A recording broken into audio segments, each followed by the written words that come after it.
അപ്പോൾ നമ്മൾ ഉണ്ടാക്കാൻ പോകുന്നത് ഡ്രാഗൺ ഫ്രൂട്ടിൻ്റെ ഷെയ്ക്കാണ്.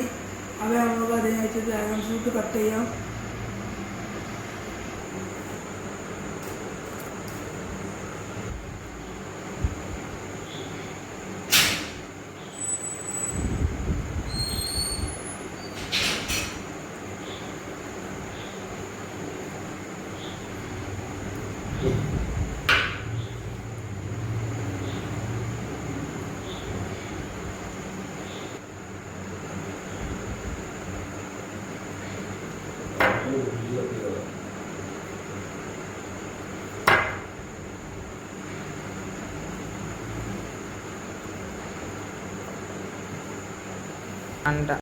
ഹായ്, അസ്സലാമു അലൈക്കും. അപ്പോൾ സാനു പറഞ്ഞ പോലെ ഡ്രാഗൺ ഫ്രൂട്ട്സിൻ്റെ ജ്യൂസ് ആയിട്ടൊന്ന് നമ്മൾ ഉണ്ടാക്കാൻ പോകുന്നത്.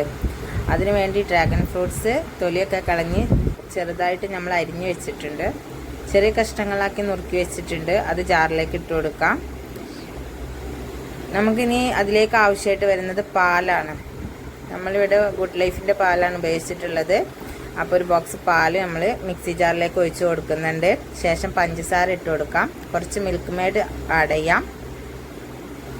ശേഷം നന്നായിട്ട് അടിച്ചെടുത്ത് വരാം. ഇനി നമുക്ക് സെർവ് ചെയ്യാൻ വേണ്ടി ജ്യൂസ് ഗ്ലാസ്സിലേക്ക് ഒഴിക്കാം. ജ്യൂസൊക്കെ നമുക്ക് ഗ്ലാസ്സിലേക്ക് ഒഴിച്ച് കൊടുക്കാം. ശേഷം അതിലേക്ക് നമ്മൾ ഐസ് ക്യൂബ് ഇടുന്നുണ്ട്. നമുക്ക് ആവശ്യത്തിന് തണുപ്പിനനുസരിച്ച് ഐസ് ക്യൂബ് ഇടാവുന്നതാണ്. ഐസ് ക്യൂബ് ഇട്ടതിന് മുകളിലായിട്ട് നമ്മൾ എന്ത് ചെയ്യാം, കുറച്ച് ഐസ്ക്രീം വെച്ച് കൊടുക്കുന്നുണ്ട്. പിന്നെ ഗാർണിഷ് ചെയ്യാൻ വേണ്ടിയിട്ട് കുറച്ച് നട്ട്സാണ്, നമ്മൾ മിക്സഡ് നട്ട്സാണ് ഉപയോഗിച്ചിട്ടുള്ളത്. മിക്സഡ് നട്ട്സ് ഉപയോഗിച്ചിട്ടുണ്ട്. ഏതായാലും നമ്മളെ ഡ്രാഗൺ ഫ്രൂട്ട്സിൻ്റെ ജ്യൂസ് അടിപൊളിയാണ് കേട്ടോ. നല്ല ടേസ്റ്റ് ഉണ്ടായിരുന്നു. എല്ലാവരും മസ്റ്റ് ട്രൈ ഐറ്റമാണ്. എല്ലാവരും ട്രൈ ചെയ്യാം. ഓക്കെ, ഇനി കഴിച്ചിട്ട് വരെ അഭിപ്രായം എന്താണെന്ന് നമുക്ക് ചോദിച്ചു നോക്കാം. സൂപ്പർ സാധനം. എല്ലാവരും കഴിച്ചു നോക്കുക. ലൈക്ക് ചെയ്യുക, കമൻറ്റ് ചെയ്യുക, സബ്സ്ക്രൈബ് ചെയ്യുക.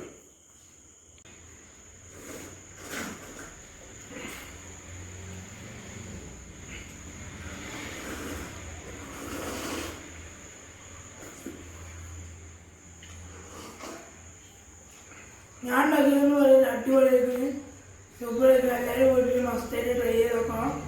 ഡ്രാഗൺ ഫ്രൂട്ട് ഉണ്ടായി ട്രൈ ചെയ്ത് നോക്കണം എല്ലാവരും.